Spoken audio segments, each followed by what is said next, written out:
السلام علیکم ورحمۃ اللہ وبرکاتہ۔ امید کرتا ہوں تمام حضرات خیر و عافیت سے ہوں گے۔ اللہ پاک آپ کو خوش رکھے، آباد رکھے۔ جی آج صلاۃ التسبیح کی جو نماز ہوتی ہے، جو عموماً لوگ پڑھا کرتے ہیں رمضان المبارک میں، ویسے تو اس نماز کی تو فضیلت کے حوالے سے میں انشاءاللہ باتیں بتا دوں گا آپ لوگوں کو، لیکن صلاۃ التسبیح کی جو نماز ہے وہ چاہیے کہ آدمی ہر ہفتے پڑھا کرے۔ نبی علیہ السلام کی حدیث پاک کا مفہوم ہے کہ آپ علیہ السلام نے ارشاد فرمایا، اے میرے محترم چچا، کہ میں آپ کو ایک چیز نہ دے دوں، ایک تحفہ نہ دے دوں، ایک قیمتی واز نہ کر دوں؟ تو انہوں نے فرمایا کہ کیوں نہیں، آپ مجھے بتا دیں۔ تو نبی علیہ السلام نے فرمایا کہ آپ اس طرح کریں کہ صلاۃ التسبیح کی نماز پڑھا کریں۔ اگر آپ کے پاس وقت ہو، ٹھیک ہے، یعنی اگر آپ کے پاس وقت ہو تو آپ ہر ہفتے پڑھا کریں، نہ ہو تو مہینے میں ایک مرتبہ، اگر پھر بھی نہ ہو تو سال میں ایک مرتبہ پڑھنا لازمی ہے۔ تو صلاۃ التسبیح کی نماز تو ہر بندہ ماشاءاللہ سے پڑھتا بھی ہے، اور اس کے حوالے سے انشاءاللہ جو باتیں ہوں گی میں انشاءاللہ آپ کو بتا دوں گا۔ تو صلاۃ التسبیح کی فضیلت اور کیا ہے؟ ایک مرتبہ نبی علیہ السلام نے اپنے چچا زاد بھائی جو ہیں حضرت جعفر طیار رضی اللہ تعالیٰ عنہ کو فرمایا، ان کو جب حبشہ کی طرف بھیجا، تو جب وہاں سے مدینہ طیبہ آئے تو نبی علیہ السلام نے ان کو گلے لگایا، پیشانی پر بوسہ دیا اور فرمایا تجھے ایک تو حضرت جعفر طیار رضی اللہ تعالیٰ عنہ کو نبی علیہ السلام نے فرمایا کہ میں ایک خوشخبری نہ دے دوں، ایک بخشش نہ کر دوں، ایک تحفہ نہ دے دوں؟ انہوں نے کہا کہ عرض کیا کہ یا رسول اللہ ضرور بتا دیں۔ تو آپ علیہ السلام نے صلاۃ التسبیح کی نماز کا طریقہ ان کو بتا دیا تھا، ٹھیک ہے۔ تو صلاۃ التسبیح کی نماز تو ہر ایک بندہ پڑھتا ہے، لیکن اس کی تاثیر کیا ہے، وجہ کیا ہے؟ تو صلاۃ التسبیح کے ذریعے سے ہمارے تمام گناہ معاف ہو جاتے ہیں، تمام گناہ۔ احادیث میں اس کے بارے میں بہت سی باتیں روایت ہوئی ہے کہ صلاۃ التسبیح کی نماز پڑھنے سے تقریباً بہت سی گناہ ہمارے جو ہم نے قصدن کیے ہوں، جان بوجھ کر کیے ہوں، غلطی سے کیے ہوں، اللہ تعالیٰ سارے گناہ معاف کر دیتے ہیں صلاۃ التسبیح کی نماز پڑھنے کی وجہ سے۔ سمجھ میں آ گئی؟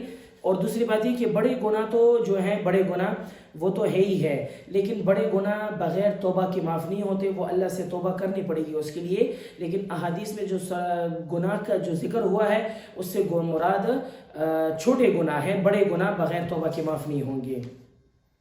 اچھا جی، صلاۃ التسبیح کی جو طریقہ کار ہے، احادیث کی روشنی میں ہمیں اور قرآن مجید کی ذریعے سے ہمیں کس طرح سے بات مل جاتی ہے کہ صلاۃ التسبیح کی نماز اس طریقے سے پڑھنی ہے؟ تو اس کا طریقہ کار دو طریقے ہیں اس کے۔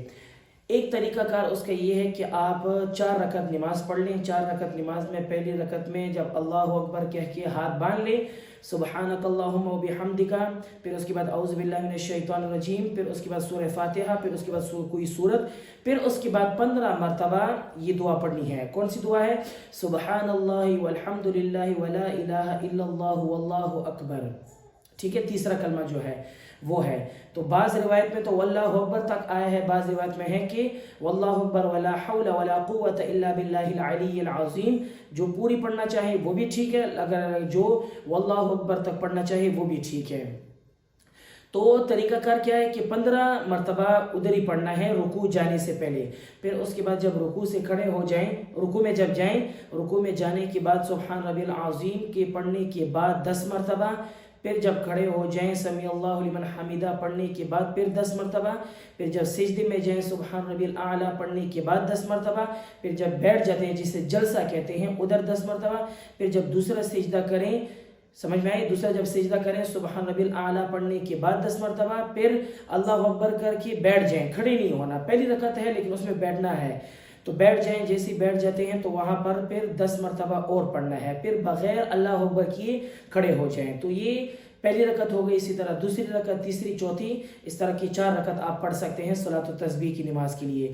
ہر ایک رکعت میں 75 مرتبہ 75 مرتبہ کہنا لازمی ہے، ٹھیک ہے، 75 مرتبہ کہنا لازمی ہے۔ یہ تو ایک طریقہ کار ہو گیا جو عموماً زیادہ رائج بھی ہے۔ دوسرا طریقہ کار کیا ہے؟ دوسرا طریقہ کار یہ ہے کہ جب آپ پہلی رکعت کے لیے کھڑے ہو جائیں نیت کر کے، پھر سبحانک اللہم پڑھنے کے بعد مگر اعوذ باللہ من الشیطان الرجیم اور سورۃ فاتحہ سے پہلے، یعنی سبحانک اللہم و بحمدک و تبارک اسمک و تعالی جدک و لا الہ غیرک پڑھنے کے بعد سورہ فاتحہ سے پہلے سورہ فاتحہ سے پہلے 15 مرتبہ یہ تسبیح پڑھنی ہے۔ کون سی تسبیح؟ جو میں بھی بتا چکا ہوں، سبحان اللہ والحمد للہ ولا الہ الا اللہ واللہ اکبر، یا یہاں تک، یا ولا حول ولا قوت الا باللہ العلی العظیم، یا تو پورا کر لیں۔ دونوں طریقے رائج ہیں، سمجھ میں آ گئی؟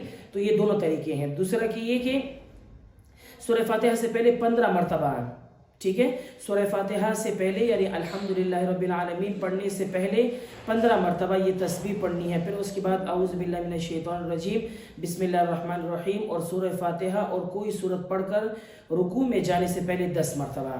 سمجھ میں آ گئی؟ یعنی اعوذ باللہ من الشیطان الرجیم پڑھنے سے پہلے 15 مرتبہ پڑھنی ہے، 15 مرتبہ پڑھنی ہے۔ پھر اس کے بعد اعوذ باللہ من الشیطان الرجیم، بسم اللہ الرحمن الرحیم، سورہ فاتحہ کے بعد کوئی سورت ملانی ہے، پھر اس کے بعد 10 مرتبہ پڑھنی ہے۔ تو یہاں پر پھر جب آپ سجدے میں جائیں گے، سجدے میں جانے کے بعد پھر آپ جب 2 سجدے مکمل کر لیں سبحان ربی الاعلیٰ کے بعد جب 10 مرتبہ پڑھ لیں، پھر ڈائریکٹ سیدھا کھڑے ہو جائیں۔ اس میں پھر بیٹھنے کی ضرورت نہیں ہے، کیونکہ 75 مرتبہ پھر ہمارا یہ پورا ہو جاتا ہے۔ لیکن دوسرا طریقہ کار جو ہے وہ زیادہ رائج ہے اور آسان بھی ہے، ہر ایک بندہ اس کو صحیح طریقے سے اور احسن طریقے سے پڑھ سکتا ہے۔ اور یہی روایت جو میں بتا چکا ہوں کہ بھئی دوسرا طریقہ زیادہ رائج ہے، اس کو فتاوی عثمانیہ میں بھی یہی طریقہ کار کا ہے کہ سب سے بہتر طریقہ وہ ہے جو پہلے والا میں بتا چکا ہوں، وہ پڑھنا زیادہ بہتر ہے۔ صلاۃ التسبیح کی چھوٹی نماز بھی آ جاتی ہے، وہ کیا کہ حضرت انس بن مالک رضی اللہ تعالیٰ سے روایت ہے کہ حضرت ام سلیم رضی اللہ تعالیٰ عنہ نے فرمایا کہ یا رسول اللہ صلی اللہ علیہ وسلم نے ان کو چند کلمات سکھائیں جن کو وہ نماز کے اندر پڑھ لیں تو وہ دعا مانگے تو قبول ہوگی، اور وہ کلمات یہ ہے سبحان اللہ 10 مرتبہ، الحمدللہ 10 مرتبہ، اور اللہ اکبر 10 مرتبہ۔ یہ بھی پڑھنا چاہیے، اس سے بھی آدمی کی جو دلی مراد ہوتی ہے وہ اس سے پوری ہو جاتی ہے۔ تو صلاۃ التسبیح کی نماز کے لیے تقریباً ہر ایک بندہ کوشش کرے کہ جو بھی طریقہ آپ کو احسن ہو، صحیح طریقہ ہو، اس میں پڑھنا چاہیے۔ لیکن ہاں، اس میں ایک خاص بات یہ یاد رکھیں کہ صلاۃ التسبیح کو مکروہ وقت میں نہ پڑھیں، جیسے کہ فجر کی نماز کے بعد سورج نکلتے وقت، ٹھیک ہے، سورج پھر غروب ہوتے وقت، اسی طرح جو مکروہ اوقات ہیں استواء شمس یعنی زوال کا وقت، اس وقت یہ چیزیں ان دنوں میں ان وقتوں میں صلاۃ التسبیح کی نماز یا اس کے علاوہ کوئی اور نماز ہے وہ نہیں پڑھ سکتے، اور اس کے علاوہ جو بھی ٹائم آپ کے پاس ہو تو اس کے لیے آپ کر سکتے ہیں، جو بھی ٹائم آپ کے پاس ہو اس میں آپ صلاۃ التسبیح کی نماز پڑھ سکتے ہیں۔ اب آ جاتے ہیں جی صلاۃ التسبیح کی جو نیت ہے وہ کیسی ہے۔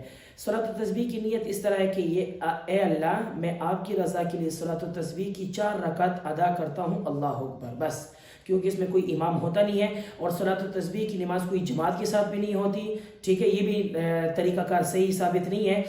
بس اس میں یہ ہے کہ میں نیت کرتا ہوں آپ کی رضا کے لیے، اے اللہ آپ کی رضا کے لیے میں 4 رکعت صلاۃ التسبیح کی نیت کرتا ہوں، اللہ اکبر، بس اللہ اکبر کہتے کے ساتھ ہی آپ اپنی صلاۃ التسبیح کی نماز سٹارٹ کر لیں۔